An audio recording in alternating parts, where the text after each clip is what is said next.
Hi అండి. నేను ఇక్కడ వంకాయ, ఎండ్రాయిలు, టమాటా వండుతున్నాను. ఇక్కడ ఎండ్రాయిలు అనేది ఇట్లా వేడి నీళ్ళలో నానబెట్టుకొని తర్వాత శుభ్రంగా కడిగేసుకోవాలండి.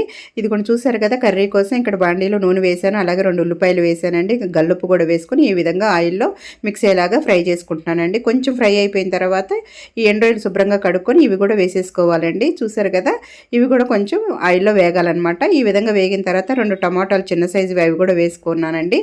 అవి కూడా వేసుకొని ఒక 1 మినిట్ అట్లా మూత పెట్టేసుకున్నాను. కొంచెం మగ్గిన తర్వాత కట్ చేసి పెట్టుకున్న వంకాయలు కూడా వేసేసుకొని ఇలా కలిపేసుకుందామండి. కలుపుకొని 1 మినిట్ అట్లా మళ్ళీ మూత పెట్టి సిమ్లోనే పెట్టేసేయండి. కొంచెం మగ్గుతాయి. ఇది కూడా చూసారు కదా, ఈ విధంగా మగ్గిన తర్వాత మనం కారం, మీ టేస్ట్ తగ్గట్టు మీరు కారం వేసుకోండి. ఓకేనా. నేను సాల్ట్ ముందే వేసేసాను కాబట్టి ఇంకా మసాలాలు ఏం వేయనవసరం లేదండి. నేను మసాలా కారం వాడాను. చూసారు కదా, ఒక 1 మినిట్ తర్వాత కారం వాసన పోయిన తర్వాత కొంచెం ఒక హాఫ్ గ్లాస్ వాటర్ వేసుకొని సిమ్లో పెట్టేశానండి. ఒక 2 మినిట్స్ తర్వాత చూసారు కదా, కర్రీ దగ్గరగా అయిపోయింది. చూసారండి, చాలా చాలా టేస్టీగా ఉందండి.